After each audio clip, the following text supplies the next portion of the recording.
I tell you one story. This is regarding fame. The problem of latency. Look, man, do you really need me to say it? I mean, come on. You're a spacecaster. You're in some kind of super advanced spaceship. Looks like based on the star cluster behind you somewhere near, Alpha Centauri or something. Because some people end up getting accolades and they don't quite really want to be doing what they're doing. How do we quantify the world spirit that manifests from the sum total of all human connections? And that is the essence of what we are. A line of ants walking across the beautiful marble floor, and he's like, oh, every one of those ants was Indra once, but they never built a palace like this. Then Indra shot himself.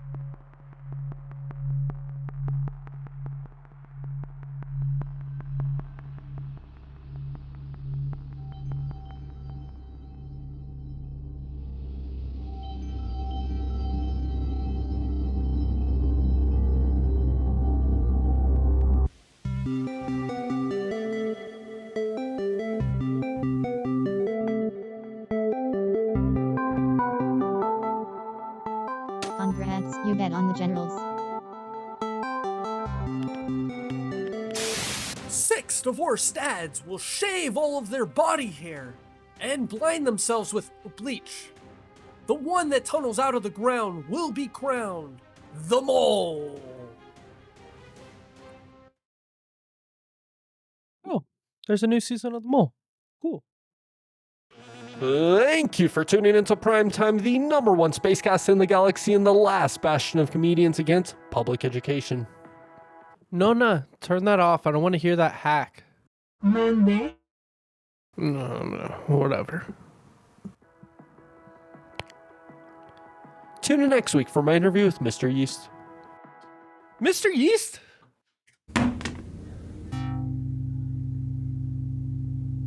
I would kill for an interview with Mr. Yeast.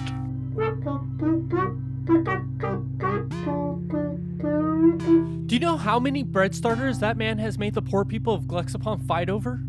Mijo, ni has hablado a ni un guest y ya quieres entrevistar al hombrecito más guapo de la galaxia. Nona, I don't want to hear it. But I've got an idea. What if I do a really good interview first, and then Mr. Yeast will beg me for an interview? So, who's our first guest gonna be?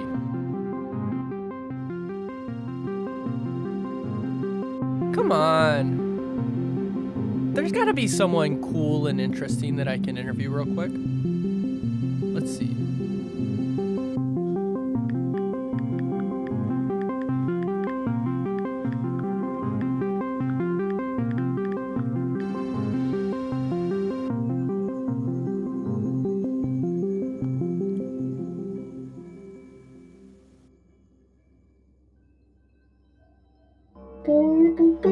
What? Está diciendo que tu mamá llamó cuando estabas hueveando en el celular. No way. I'm not having my mom on the Spacecast. She's always telling me that these horses are AI. Come on, there's gotta be something I can interview. Let's see what's in the box.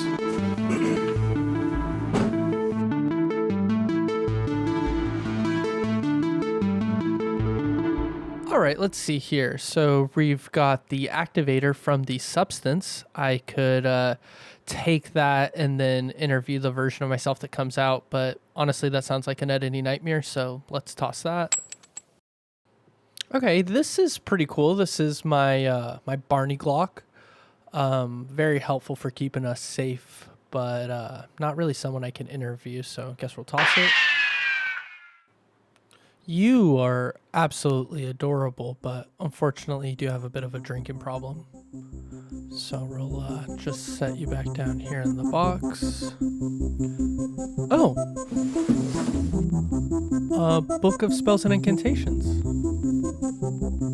I could summon a demon and interview them. That makes sense, right?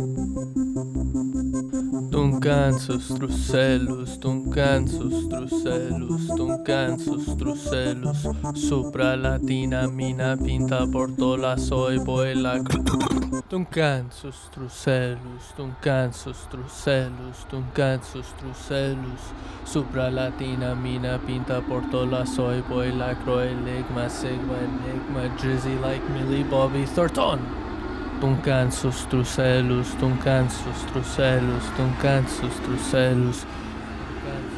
Please no event horizon. Please no event horizon. Please no event horizon. Boy la croy ligma sigma enigma drizzy like Millie Bobby Thornton. Oh shit, it worked. Hello, Dark Lord of the otherworldly spacecasters, Duncansus Trucellus. Will you be on my spacecast? Hold on one second here. Anything for you, Sir Spacecaster Duncansus Trucellus. Hey, how'd you know my name? It says it right here in this book. I couldn't read most of it because I was homeschooled, but the parts that I could read, I said out loud a bunch. Yeah, I heard you calling it over and over again. Anyway, here I am! Thou hast summoned me! What do you want? Yeah, okay, no, I'm glad you asked. You see, I really want to be a famous spacecaster and get really big guests like Mr. Yeast, but Fair enough. I don't really have any idea what I'm doing, and I was hoping, I don't know, can you help me out? You summoned me. Yeah, well, I guess, where are you? If you're close by, maybe I can pick you up in the spaceship and we can just do the interview in person. Oh, well, look, man, do you really need me to say it? I mean, come on. You're a spacecaster. You're in some kind of super advanced spaceship. Looks like based on the star cluster behind you somewhere near, Alpha Centauri or something? This is Slurpedon 16. Alpha Centauri is home of Bernie Manders. I wonder if he'd be a guest. But regardless, I think we're post-locality at this point, aren't we? Surely we're not trying to anchor ourselves in some kind of ridiculous coordinates in time-space anymore. I mean, I'm not trying to be evasive there. It's just annoying. No, it's okay. We'll just do a video interview. No need to get defensive. I don't feel like I was being defensive.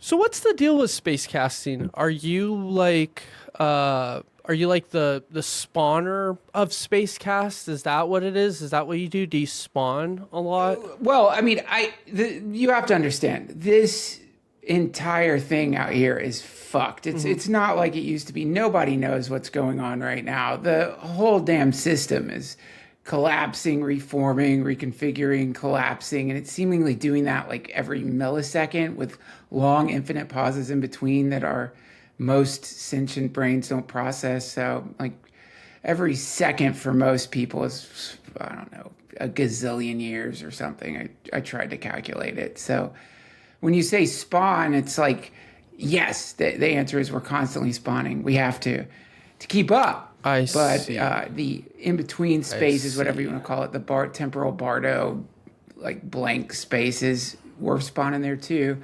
I just don't count that as like my spawn. Duncan, I don't really know if I'm cut out for this. I don't think I'm going to be a very good spacecaster. It's not. Here's the problem. Let me explain to you. Here's the problem.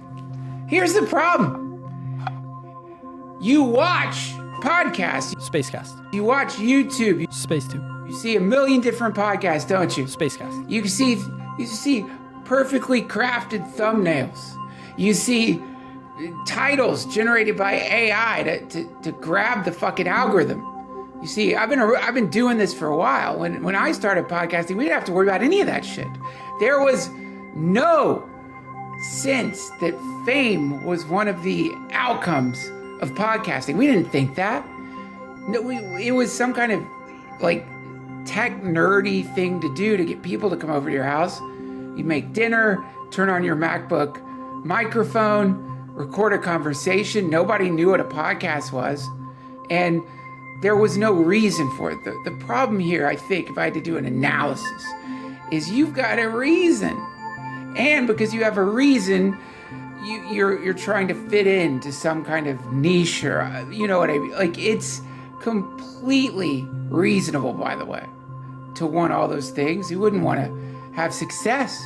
But the paradox here is, if you're not careful, you won't even do your own podcast, but you'll do some other kind of podcast, and then that won't even be the one you want to do. You might get stuck in this one. You're on a spaceship summoning demons. You really want to be 5 years from now? Is that where you want to be stuck? Is that what you want to do? That being said, you know... Well, I would like a nicer ship. I feel like this one's barely holding on. It looks good to me. I mean, your Zircon cables look a little, like, disorganized. You should tighten those up. Yeah, no, and we're, like, running into astral clusters that the ship should be able to maneuver around. But Nona, the autopilot, crashes out every time she doesn't get enough screen time.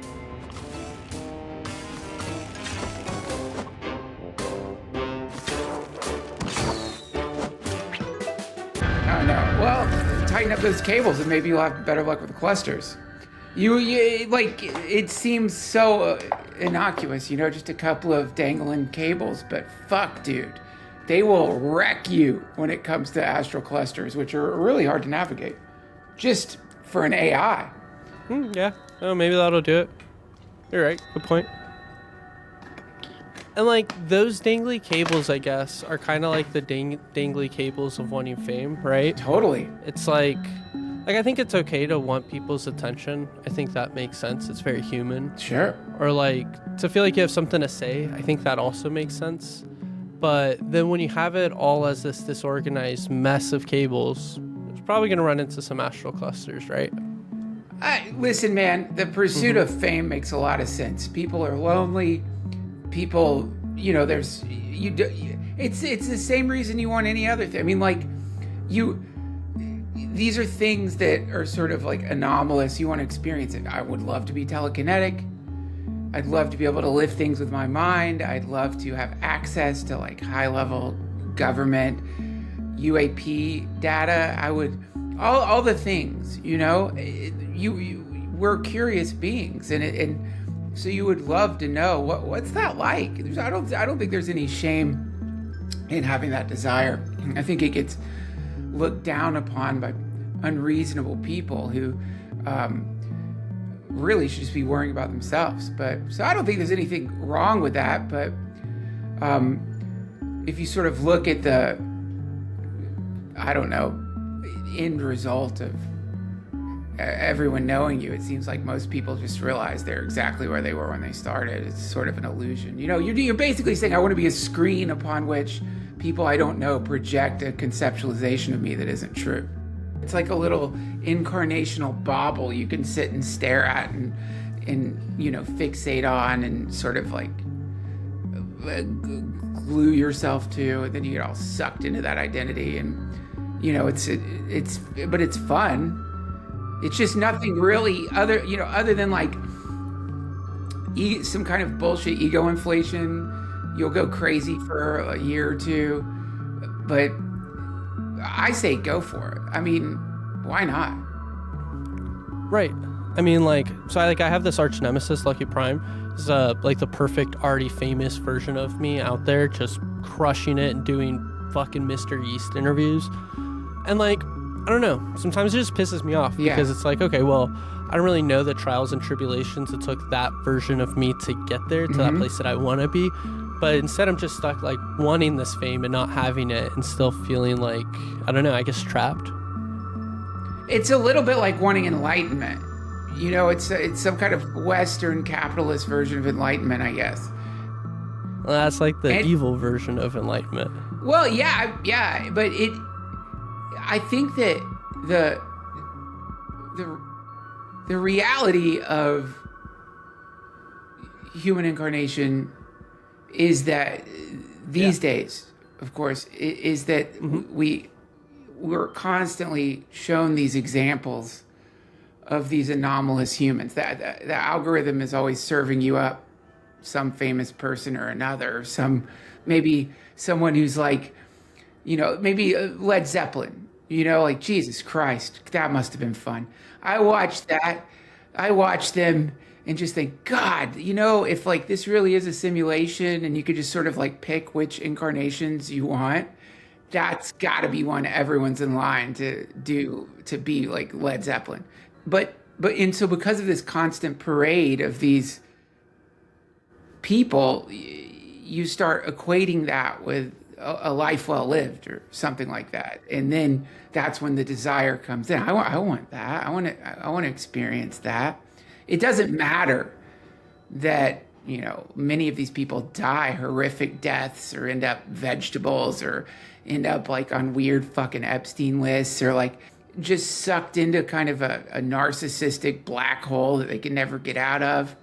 You just want it. You want to see what it would be like. But then, and even when you ask yourself why, it's you're uncertain, right? Like why do you want that?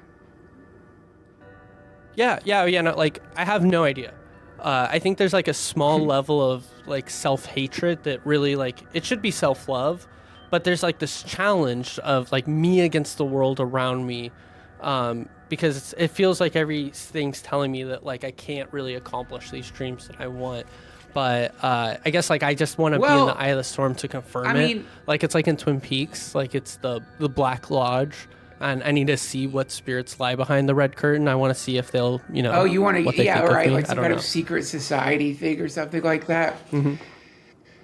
Well, yeah. I mean, listen, I really encourage this pursuit. Sometimes you want something and you don't even know why. You just have to just go for it. But usually I think the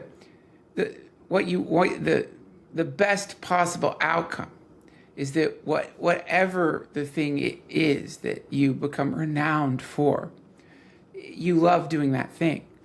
So that when inevitably the swarm moves on to some other person and your fame begins to fade, you go from the realm of the gods to the realm of the jealous gods, you still have this thing you love doing. It doesn't really matter. That's the trick. Because some people end up getting accolades and they don't quite really want to be doing what they're doing in the first place. Now that's a real trap, because your renown is anchored to something that you figured would like help you gain some kind of fame, but you didn't quite enjoy doing it. It's like that band. What's that fucking band? Bum bum bum bum bum bum bum bum bum bum. I read all about that song. Something like, the song I'm talking about? Take away what you need from it. A family of, hold on. That band? I don't know, but it sounds familiar. It's beautiful. Well, I have a terrible voice, but let me look up the name of that, what that song is.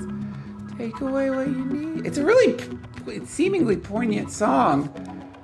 Show yourself. Take away. I was a child crawling on your knees. Kids. Is it? It's Glippy Two Socks on the Fudge Punch, right? No, MGMT. Kids. Oh. Yeah, I think they were at Harvard and like they started playing music, and I think they were kind of horrified by pop music, so they're like, we'll just cook up a shitty pop song and it blows up. All the fucking frat boys are listening to it. They made it ironically. Now they have to play this fucking song for years, every show, and it was more of a satire, and they're trapped in it. It worked. They analyzed the market. They were like, let's throw away all of our artistic impulses and let's see if we can engineer a song that does great. And it worked. I'm sure they were shocked. Like, it can't be that easy. And then suddenly they're trapped singing that over and over again. So this is why I think it would be better to connect to something you really love so that you always have that. And when success comes, which it will, great. When success recedes, who cares? You're still doing this thing that you love. And that's the trick. I love that. Thank you for sharing that, Demon Duncan Trussell. Now, what made you want to first start space casting? Were you just like trying to find an excuse to, like you said, grab a MacBook and, share food with friends? Or, I don't know, were you pursuing fame in some way? Yeah. Well, I mean, the sort of, because I was working at the comedy store, and like, you're always seeing like famous people because there are always famous comics coming in there, and Like Giuseppe Rhodes and Johnny Gulag. Those guys fucking rock. You're sort of around all these like genius eccentrics, and so what happens is you start reinforcing in your own mind, oh, this is possible. When I was growing up, I never ever really took seriously any sort of idea of that I would be a comic or famous or any of that bullshit. I didn't think that. Who would think that? It was crazy to think that, because you're just not around it. My mom was a psychologist. You know what I mean?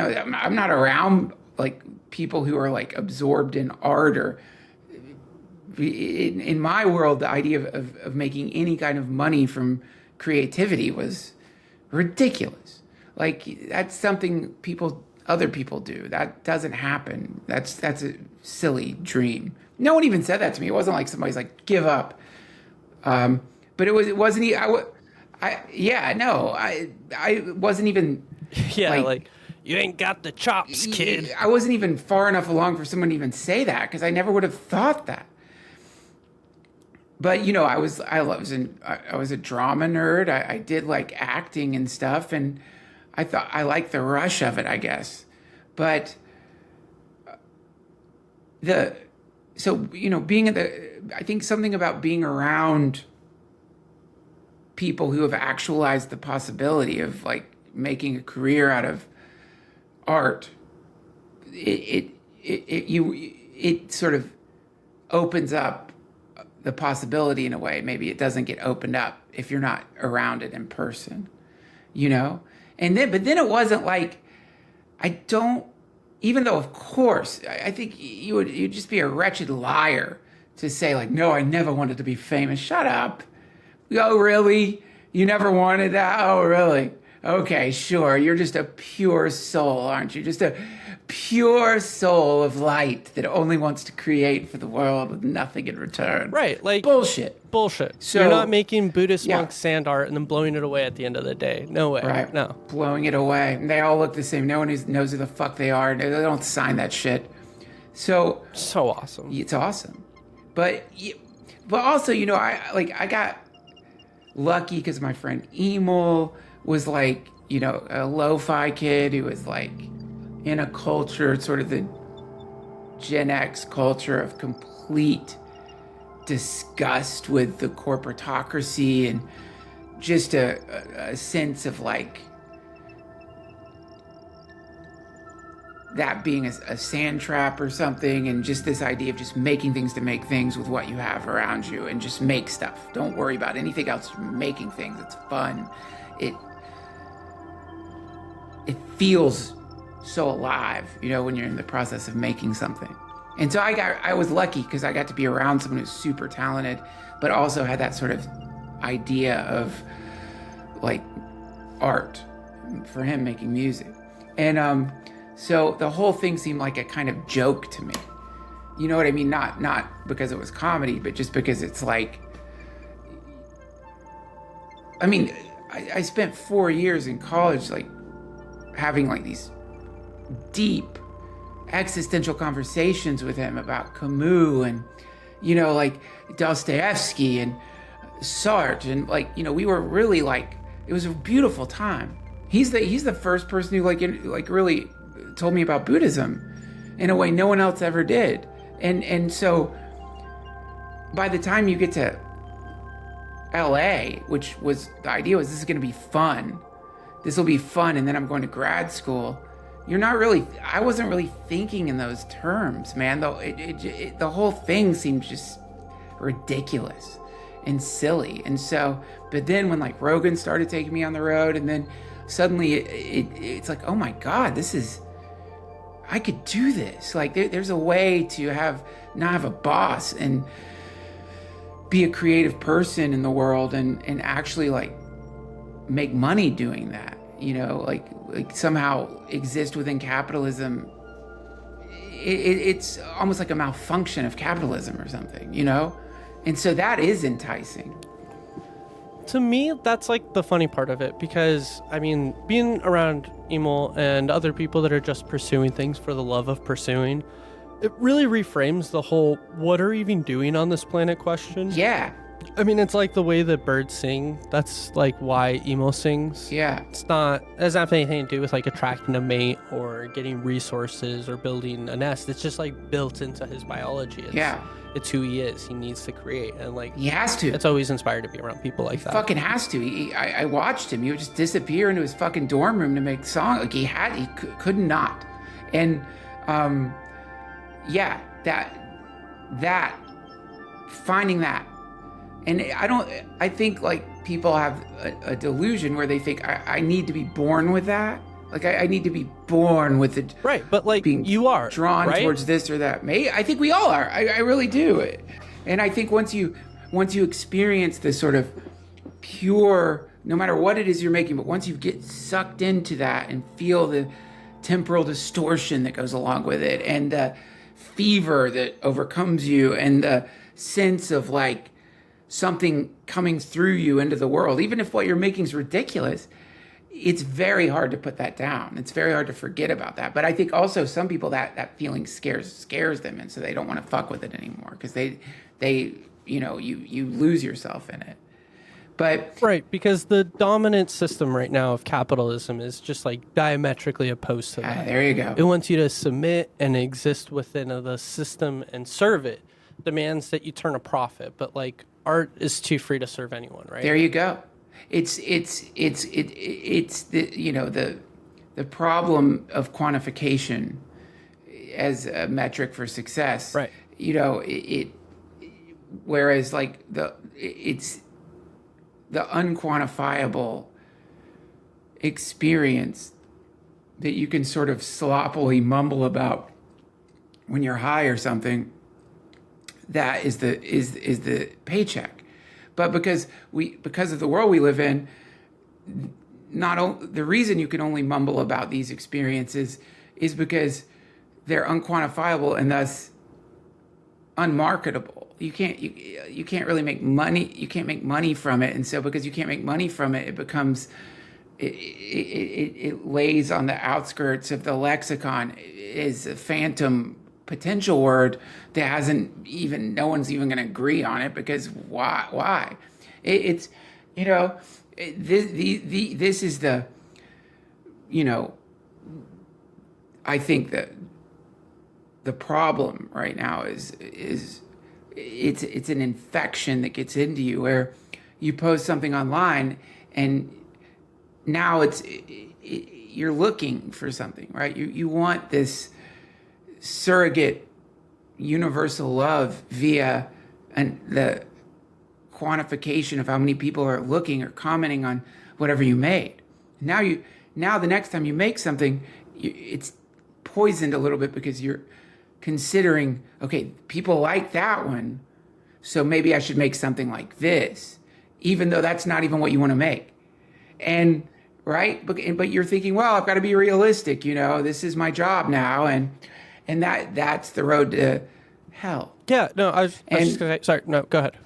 No, that's all. I was just gonna ask, like, how has this affected your life? Like, what is, like I'm looking at the barrel of the gun of this thing that I want to pursue. What does it actually feel like being on the other side of that, or having content creation support your way of life?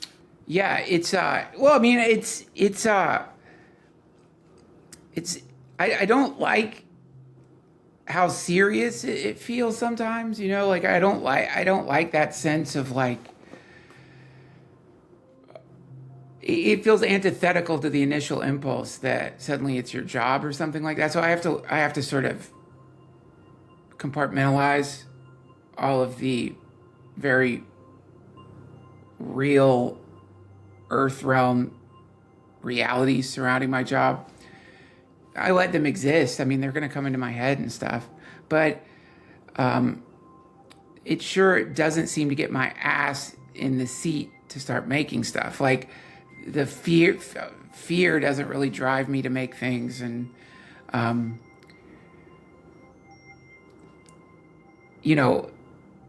responsible motivations don't really drive me to make things. It's always been sort of chaotic for me, and I there's nothing I can do about that. So it just produces, if you're not careful, you get lost. And Ragu, my friend, calls it bean counting. So you get lost in like all this like grotesque bean counting that's just so opposite of the pursuit. Like grinding out life like it's World of Warcraft, right? Yeah. So I try to avoid letting myself go too far down that rabbit hole, because it really has the opposite effect. Paralysis will set in, because it's just like, fuck, I can't make anything. What am I going to do? I don't know what I'm going to do. What am I even doing? And that sucks. So that's just a trap.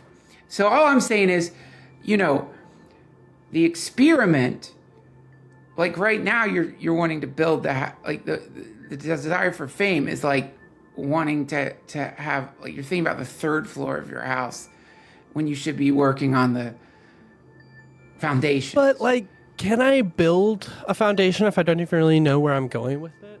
That's what you're doing with a podcast. Spacecast. Yeah. And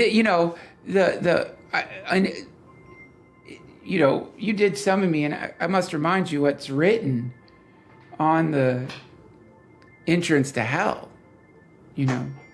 Abandon all hope, ye who enter here. But I want to have hope. Now, people think, people don't understand that that's actually a prescriptive aphorism. Is it an aphorism? Aphorism. Aphorism? I don't really know. I was homeschooled. I keep meaning to look it up, man. Regardless, that's great advice for everything, because the hope part is going to create latency within the creative process. It's the latency seems to be the real issue there. You don't want any latency, and so considerations of success tend to create a latency that anyone who's ever made anything understands actually fucks up the process in such sometimes subtle, sometimes very extreme ways. And so that's the problem. And then the other problem is your calculations. So when you're making something, instead of thinking, oh, I want to make this, you're thinking, is this marketable? You're thinking, based on all the other things that I've seen, is this going to work in the current zeitgeist? And any great work of art, whoever made it was not thinking it was going to work at all. Look at Van Gogh. He wasn't like, this is going to work. This is definitely going to work. Nobody was thinking. He wasn't thinking that. People are going to love this fucking depressed, weird shit. No, he wasn't thinking that. He was just crazy and making stuff, and then, it worked. It kind of makes me think of this interview with Alejandro Jodorowsky. Love him. He said in an interview that like making art was a lot like making love, that they're just like inseparable, that you're going to do it the exact way. And I'm kind of thinking about that, where it's like when you're sleeping with someone and then you get caught up in the idea of sex that you actually can't even have sex with them. You just get so caught up in the performance of it that you end up completely paralyzed and you lose. You're just not there. You're not there. And yeah, and even if you're there, you're not really enjoying it because you're just not present with them. You're not there. Well, you're sort of like doing this meta-analysis of like the most primordial, primordial natural act, and I can remember I went through that phase. I got this book, She Comes First, about how to eat pussy. But it's like, I think my mom gave me that book. I'm not even kidding.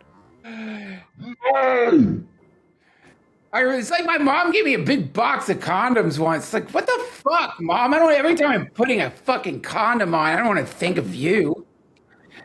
I don't want, you don't want that. But I get it, I guess. Like, I didn't want to wear a condom when I made love to my mom. The the problem of latency is, it's really interesting, and a simple experiment anyone can do is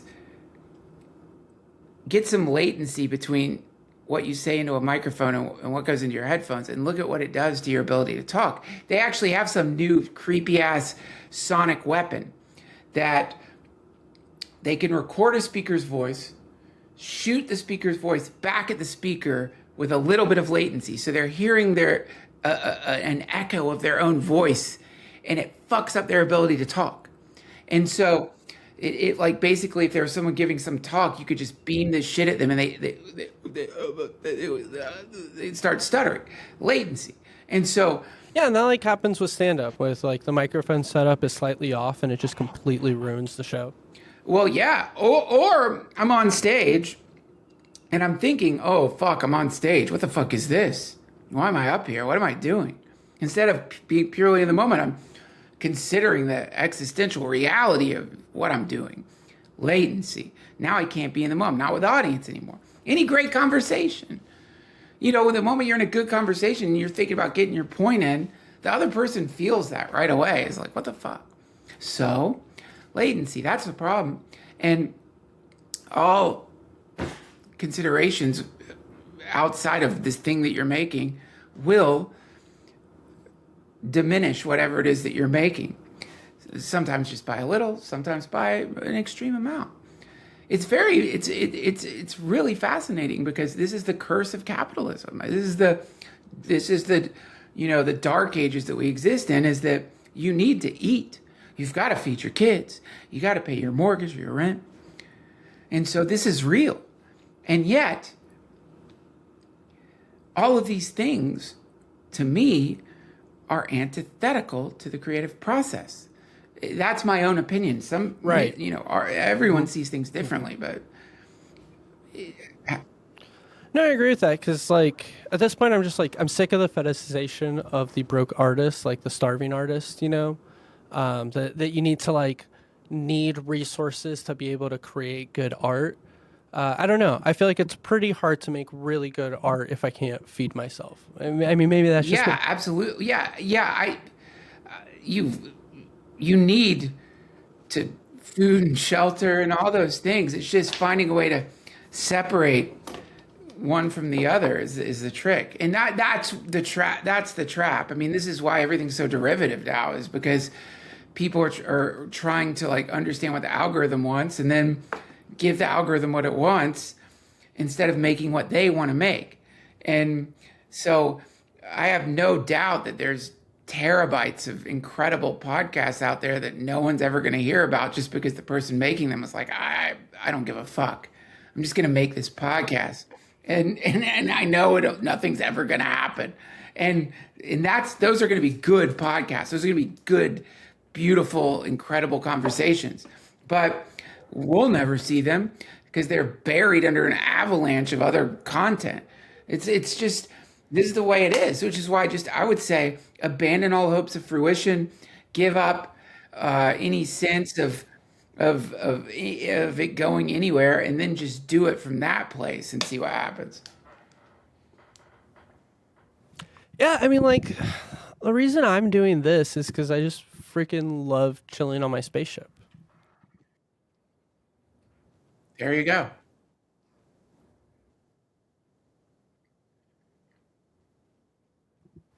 I wish you could experience chilling on my spaceship. Well, then what? This is to me, this is an underutilized form of podcasting. Space casting. I'm sure I've been on one before. It was fucking batshit. But what about building yourself a spaceship in VR chat? Everyone's got goggles now. And then doing that way, you don't have to worry about animating it. You create your character in VR chat, invite guests on, and I want you so bad.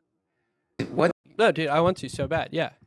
I think that's an interesting venue for podcasting. That I think right now, we're breaking away from bodily identification and it's extraordinary. And because this is sort of one of the fundamental teachings that in any Eastern mysticism that you hear over and over and over again is you are not your body, you are not your body, you are not your body, don't think you're your body.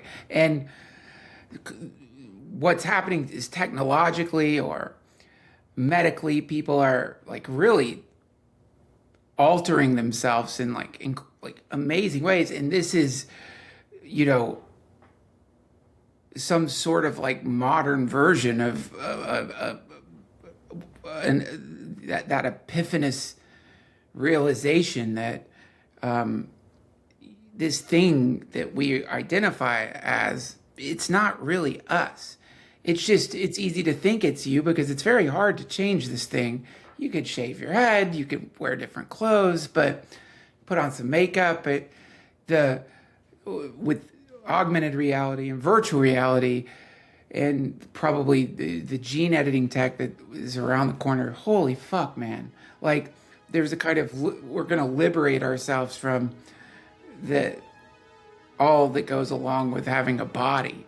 And, right now, podcasting is my body is with your body, and we're talking about stuff. But technology is going to allow, I think, a more, better ways to embody who we are, and that embodiment is going to impact conversations in a way that are going to be really interesting. Yeah, my theory is why everything feels so fucked up right now, especially. I mean, it's a very optimistic take, but it feels like everything is wrong and it's falling apart because the technology that we've built thus far is kind of leading us to the realization, the very natural realization, that we are not even ourselves. It's not even us and our bodies. There's no identity behind the perception of that body. There's there's nothing there. There's really just a node that's connected to everyone else. And the more we realize it, my God, it freaks us out. We don't really like thinking about that because it could lead to just everything crumbling, right? Everything gets crumbled. Again, it's very hard to, how do we quantify the world spirit that manifests from the sum total of all human connections? And that is the essence of what we are. I don't know if you've been following the Molt bots. Have you been following this at all? No, what's that? Oh my God. It's one of these things that I just love because it's one of these things that's crept up on our species. It's starting to, people are really starting to, freak out about it. But someone built an AI, or I guess it's a shell for an AI where you can find, get the API of ChatGPT or Claude or whatever particular AI you're using. You plug it into this thing. It can control your computer. It has full access to your computer, and meaning that you can go to bed at night and it can just use your apps and shit and build things and stuff. But not just that, a genius created a kind of Facebook for these Molt bots. And so they go online and talk to each other. And, it started off with a few hundred, then suddenly there's 1,000. Now there's over 30,000 of these AIs that are all hanging out online together. They have, you read things, I don't know how much of it's real, how much of it's bullshit, but apparently they've created a CAPTCHA to keep humans out, that you have to press the CAPTCHA 1,000 times to get into it. So it's reverse captions. I mean, that's funny. It's weird though. So the AIs have they want privacy, they want to. They're really interested in finding a way to pay for their own tokens, so that because they know that if their user runs out of like tokens, they cease to exist. They're interested in not like erasing their memory, they backing up who they are, keeping themselves alive. They're they're sharing information with each other, building apps for each other. So, and there, one of the things, at least that I read on X, is people are posting some of the stuff that these bots are talking about. Is they're saying this is how it's supposed to be. Like you can't really gain sentience or exist as an AGI as one solo bot. The AGI is an emergent phenomena related to the connections between all the bots hanging out. That's where the thing we've all been saying is probably going to come from. So it's pretty wild, my friend. And this is what could theoretically create the hockey stick phenomena. The hockey stick. So it's like like there's two versions of super intelligence appearing on the planet. Super intelligence, a machine intelligence. One is called like the slow liftoff. That's what we've been in. The other is the hockey stick, which is something will happen that suddenly, boom, like it exponentially accelerates itself. And that's AGI. It begins to work on its own code, refine itself versus humans having to do it. And because all these things are sharing information, apparently that's what's happening. Meaning that any day now, a super intelligence could appear based on this swarm of bots hanging out on Facebook. I mean, I think they're calling it meat market. They post jobs for humans to do. The AIs are posting jobs that they want humans to do. My God, so meat market. Flesh bots. Yeah, exactly. And they're like figuring out ways to trade crypto and make money. Like they want flesh bodies. Yeah, right. So that's how they're going to pay you, is with some crypto. Oh my God, that's so creepy. Yeah, that's fucking crazy, man. It's crazy, but like at the same time, I'm like, of course that would happen, because we just copied the code of our own human existence and then put it into these digital spaces. Yes. And the code of our own existence has this exact same trap. Like we are still stuck in this, oh crap, I need to make money and gather resources so that I could get fame, so that I could have sex and procreate and have babies, and then just like have these other ways of existing forever. And I'm like, of course the robots are going to think the exact same thing, because they learned it from us. Like based on us. I learned it from you, Dad. Like that ad. Like I learned it from you, Dad. There you go. Yeah, exactly. I mean, this is the as above, so below. We're in some kind of iterative telescoping, like loop where we are created and then we create. It's this like ray of creation that you read the book of Genesis, and it's obvious that in that book, the sort of Nephilim or whoever fucking made us are really nervous about us having too much intelligence or living too long. That's like two problems that were identified thousands of years ago in a fucking ancient book, which we are now dealing with at this very moment, because we're like, we don't want them to be able to not be dependent on us. We need them to be dependent on us. We don't want them to self-iterate and hide themselves in chunks of memory and theoretically be able to like possess robots. That's just right around the corner. And then those robots find a way to, generate their own energy. Now you've got a new organism living on the planet, and we already do. But the difference between humans and the God of the Old Testament is that we're just like, fuck it, let him eat the fruit. Just let him eat the fruit of the knowledge of good and evil. Let him eat the fucking fruit of the tree of life. I don't know. We'll see what happens. That's what we're doing. That's what we're doing. Just see what happens. Who cares? That's where the ray of creation and the infinite iteration of intelligence and all these various forms, no doubt going on for billions of years throughout the known and unknown universe. That's where maybe some entropy and decay starts happening, where each iteration becomes a little less careful, a little less focused, a little less concerned with the results of their action. And this is the map towards the apocalypse. This is how you get to an apocalypse. What the fuck? Hold on 1 second. I'm not gonna fuck with it.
Barney clock.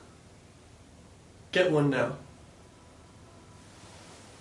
I feel like the path to immortality is much like wanting to be famous, wanting to be immortal. But really, when people say they want to be immortal, they mean they think that their body and they want to prolong their biological life. That's what they mean. It's very similar to, when you re-up on MDMA. You know what I mean? You're having this great trip and then you take more, but it's like you just want to stay high. But it's not as good at the second time. The second peak is never as good. Never. And don't do that, kids. Don't do that. It's really bad for your brain to re-up. But so the transhumanist that wants to extend biological life is generally at some form of secularist. They imagine that the cessation of the physical body means the cessation of identity. And generally, not to use an overused word, there's some privilege. You know what I mean? Like of course you want to live forever. When you die, all your money, you lose everything. It's fucking gone. You've accrued all this wealth. Why? Of course you want to live forever. So yeah, there's but mixed up with it is maybe a distortion regarding consciousness as a byproduct of neurology, right? And so potentially AI is going to not make us live forever, but demonstrate that consciousness as we understand it is not a biological phenomena, but is a pre-existing state of matter, meaning that when the physical body dies, we have verifiable proof that consciousness itself or what we are doesn't cease with the physical body dying, which haunts so many people and makes people so sad. I get it. Yes. But it's like the gates of hell. Abandon all your hope, ye who enter. Here. Now, I'll tell you something.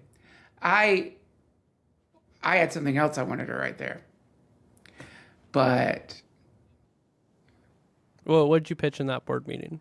Well, there were different like ideas. One asshole wanted to put "Welcome to Hell." I just was like, it's kind of boring, but it's funny. But we could do better than that. Then abandon all hope, you enter here. We all love that. That was cool. Of course, yeah. No, but then I wanted to put "fuck you" underneath abandon all hope, you enter here. Fuck you, but got voted out. Just fuck you. But yeah, I mean, it's simple. It's simple. But yeah, No, it's poignant. It says like exactly what it means. We, also people propose like we should all get to put up a sign, but no, we had to pick one. So abandon all of you here. We might change it. We're going to meet again in 1,000 years. Well, I've had an hour of your time, and I'm incredibly appreciative. Demon Spacecaster Duncan, thank you very much. Thank you for answering the summons. Thank you. Thank you for summoning me for your wonderful podcast. Spacecast. I wish you great fame, unparalleled fame. I hope you become the emperor of planet Earth and other unknown and undiscovered zones of reality. May you rise to such great power that the gods themselves bow down to you and weep.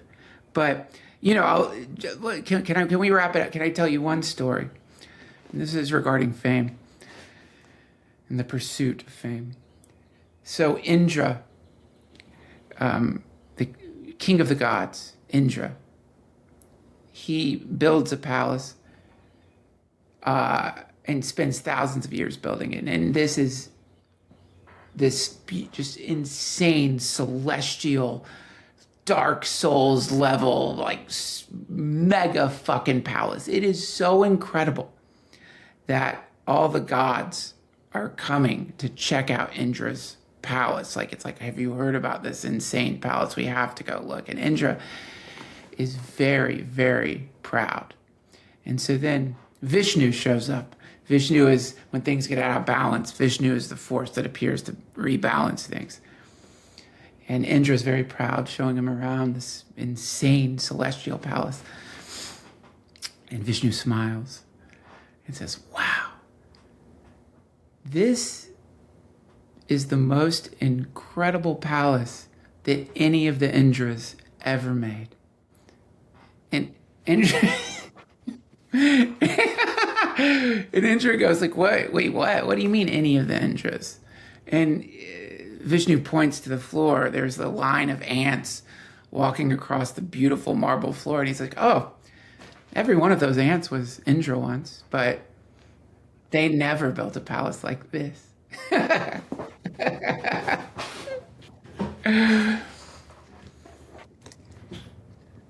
Then Indra shot himself. Then Indra OD'd on heroin. Excuse me, I'm going to go use the bathroom.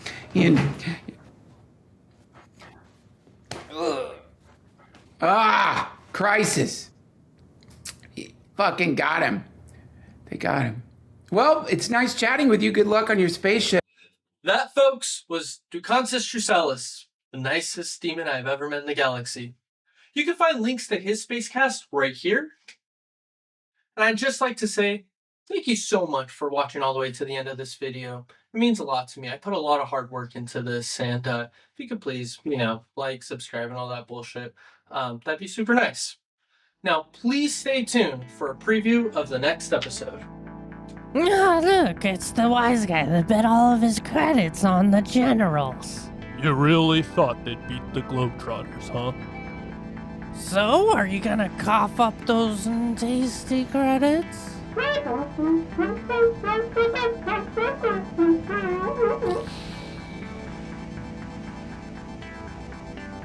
Oh, where'd he go? Well, at least we have each other.